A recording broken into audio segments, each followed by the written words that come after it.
এবং সে জীবিত আছে যেমন বলতে পারছি না, এমনকি সে মারা গেছে তার জন্য তার মা ফেরাত করবো সেটা করা যায়। এই অনেক ঘটনা দুর্ঘটনা বা নির্মম অত্যাচার নির্যাতন জেল নিপীড়ন 16 বছর মানুষ সহ্য করছিল। অনেকটাই ধারণা ছিল হাসিনা মৃত্যু, ওকে সরানো বোধহয় সম্ভব না। গ্রেপ্তার পরিসমাপ্তি হয়েছে ছাত্র জনতার আন্দোলন, ছাত্র জনতার আন্দোলন, ছাত্রের বাইরে জনতা কারা সেটা স্পষ্ট। এখন যা কিছু হয়েছে ছাত্ররা করেছে, আমরা স্বীকার করে বিশ্বাস করি, তাদের সম্মান করি। কিন্তু একটি রাষ্ট্র পরিচালনার ক্ষেত্রে তারাই যদি যা বলে তাই হয়, সে রাষ্ট্রের যে অবস্থা ভালো না তাই হচ্ছে। এখানে রাজনৈতিক দল এবং যারা দীর্ঘদিন আন্দোলন সংগ্রাম,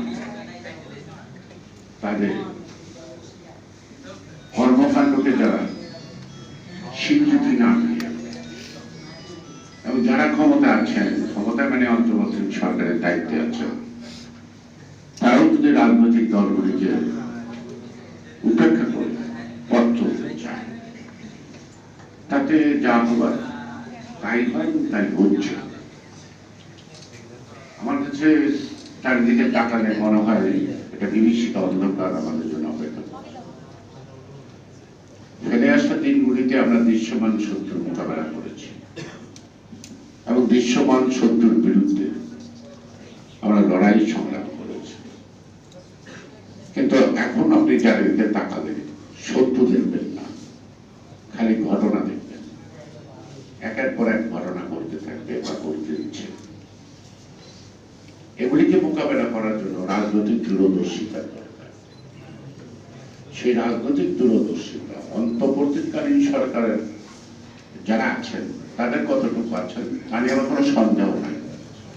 তারা অভিজ্ঞ অনেক জ্ঞানী আমাদের থেকে, কিন্তু জনগণের ভাষা বোঝা, জনগণের চোখে মুখে দিকে তাকিয়ে উপলব্ধি করার বিষয়টা তাদের কতটুকু অভিজ্ঞতা আছে সেটা তাদের নিজেদের নির্ভর করতে হবে। আপনার ইচ্ছা অতিথিদের দাওয়াত দিচ্ছেন, অনেক ধরনের খাবার খাওয়াবেন, কিন্তু আপনি বাজারে যাচ্ছেন না, খাবারটা খাওয়াবেন কেন? আপনি হরেক রকমের রান্না করবেন, হরেক রকমের আইটেম তৈরি করবেন। তা আগে তো রাজুদের কাছে তার প্রয়োজনীয় সামগ্রীগুলি বাজার থেকে এনে দিতে হবে, তারপরে না আপনি অপেক্ষা করবেন ভালো কিছু খাবার জন্য। আমরা তো সেটা দেখছি না। আমরা সকাল বিকাল সংস্কার শুনছি, আমরা 16-17 বছর যাবৎ সংস্কার শুনছি। ওয়ালিবেনের যাত্রা কিন্তু শুধু সংস্কার শব্দ দিয়ে, সেই সংস্কারটা যে বাংলাদেশের রাজনৈতিক অঙ্গনে, অর্থনীতিতে, আইন এবং বিচার সবকিছুতে কুসংস্কার পরিণত করেছে।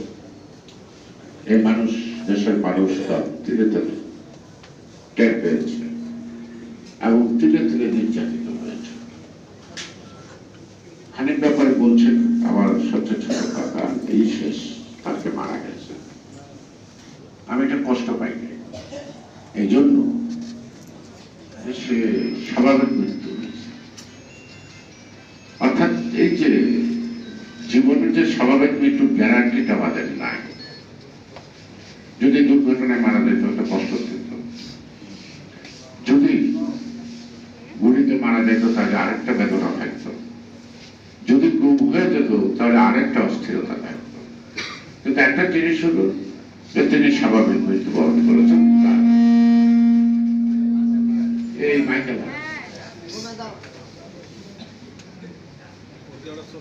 27 বছর বয়স, স্বাভাবিক মৃত্যু এটাই মনের মধ্যে একটা তৃপ্তি। বর্তমানের হবে সে মৃত্যুটা ঈশ্বর দেখে লিখে গেছে, সেদিন হোক, সেই মৃত্যুটা যেন স্বাভাবিক হচ্ছে। আজকে কয়েকদিন যাবৎ যা দেখছেন, কেউ কেউ বক্তৃতা বলছেন পাকিস্তানের চর নাকি পাকিস্তানের গান। একটু গভীর গভীর তুমি চিন্তা করেন,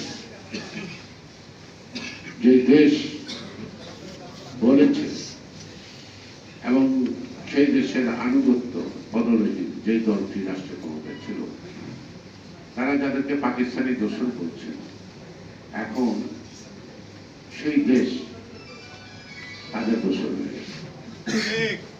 সেটা একটু গভীরভাবে পর্যালোচনা, যাদেরকে পাকিস্তানি দালাল বলা হচ্ছে তাদের দোষর হয়েছে সব আজকে ভারত। এটা আপনারা ভুল বলে অবব্যাখ্যা করবেন, একটু গভীরভাবে। জনগণ ভাবে আমরা রাষ্ট্রীয় ক্ষমতায় ছিল, সেখানে সকাল থেকে রাত্রি দুটা তিনটা কোনো বিষয় আসছে, তার সমস্যা নেই, তাকে থামানো যাচ্ছে না যে উই আর নট ইন পাওয়ার। আমরা এখন বিরোধী দল না, কোন রাজনৈতিক দল যদি ক্ষমতায় থাকতো তাহলে আমি আমাকে বিরোধী দল দাবি করতাম, তাই না? এখন এই যে অন্তর্বর্তীকালীন সরকার সবাই যখন তাকে বিশ্বাস এবং আস্থায় নিয়েছে, তারা নিশ্চয়ই সে শক্তিশালী। সেই শক্তিটা যদি সে জনগণের প্রত্যাশা পূরণের ক্ষেত্রে ব্যয় করে, তাহলে সমস্যাটা মিটে। রাজনৈতিক সমস্যা রাজনৈতিকভাবে মোকাবেলা করতে হয়। রাজনৈতিক সমস্যা সরকার নির্দেশনার এছাড়াও জারি করে পায় না। আমরা আশায় বুক পেতেছি নির্বাচন হবে, আর ওনারা বলছে যে না, অনেক খাবার আয়োজন আছে, ওটা শেষ করবো, তারপরে নির্বাচন খাওয়া দাওয়া করে, অর্থাৎ সংস্কার করবে। কিন্তু এই যে সংস্কারগুলি করবেন, এই সংস্কার করার কতটুকু ক্ষমতা তাদের আছে, এই বিষয়টা কি তারা কখনো অনুরোধ করেন না। অন্তর্বর্তীকালীন সরকার মানে একটা নির্দলীয় নিরপেক্ষ সরকারের মতো কার্যক্রম, তার একমাত্র দায়িত্ব হল নির্বাচনটা সুষ্ঠু, সুন্দর, অবাধ করা, যাতে মানুষ মানুষের নিজের ভোট নিজে দিতে পারে, যাকে খুশি তাকে দিতে পারে এবং ক্যান্ডে গিয়ে দিতে পারে। আমার মনে আমি যত জায়গায় গেলাম, এই পর্যন্ত কমপক্ষে 200 সভা করেছি, গ্রামীণ পরিবেশ, 1000, 2000, 5000, 1000 মহিলা আর 2000 পুরুষ, নানা শ্রেণী পেশার লোক, তাদের মুখে সংস্কার শব্দটি আসে না। তারা বলে যে আমি একজন স্কুল শিক্ষকের মহিলা, আমি যা টাকা বেতন পাই তাতে আমাকে কোন রকম চলতে হয়, কিন্তু প্রতিদিন নিত্য পণ্যের দাম বাড়ছে, আমি তো পুরো পাচ্ছি, আমার আয় বাড়ছে না, আমার প্রতিদিন ব্যয় বাড়ছে, আমরা এর থেকে পরিত্রাণ পাবো। এটা একটা মহিলা বললেন। অর্থাৎ সমাজের যে বর্তমান যে বাজার মূল্য আছে, এটা কম বেশি প্রত্যেকেই কিন্তু প্রত্যেকেরই কিন্তু আয় করছে, কিন্তু তার ব্যয় বেড়েই যাচ্ছে, বেড়েই যাচ্ছে। আর একটা কথা শুনবো, আমরা ভোট দিতে পারবো, কবে ভোট হবে? আমি প্রাসঙ্গিক এই বিষয়গুলি বেশি শুনি, আর মাঝে মাঝে শুনি যে আমাদের এত অত্যাচার, এত নির্যাতন করবো, আমাদের বিচার হবে না। এই 3টি শব্দের বাইরে আমাদের যে জ্ঞান ভিত্তিক যে সংস্কারের চিন্তা, আমি অভিনন্দন, কিন্তু এটা কোনভিত্তিক? বিএনপি 31 দফা সংস্কার প্রস্তাব সরকার বিরোধী আন্দোলনের আগে সবাইকে ঐক্যবদ্ধ করার রাজনৈতিক দলগুলো ঐক্যবদ্ধ করার আগে উপস্থাপন করেছে এবং কয়েকদিন আগে আবার সেই সংস্কার প্রস্তাবটি জাতির সামনে উপস্থাপন করা হয়েছে। সংস্কারে তো তার কোনো বাধা নাই, কিন্তু সংস্কারটা কোন প্রক্রিয়ায় হবে, এটার অথরিটিকে, এটার অথরিটি জনগণ। এই প্রস্তাবনাগুলি জনগণ যদি বিশ্বাস করে, সেই বিশ্বাস মতে তারা ভোট দেয়, তখন সেটি জনগণের একটা শক্তি আগামী নির্বাচিত সরকারের জন্য, যারা পালাক্রমে পর্যায়ক্রমে অগ্রাধিকার ভিত্তিতে সংস্কারগুলি একের পর এক করবে। এখন সংস্কারটা তো সাংবিধানিক সংস্কার করতে হবে। এই সাংবিধানিক সংস্কার ইলেক্টেড পার্লামেন্ট ছাড়া করার কোন নজির আছে করতে পারে আমার জানা পারে। If it is martial government, martial government কি করে কতগুলি অর্ডার জারি করা এবং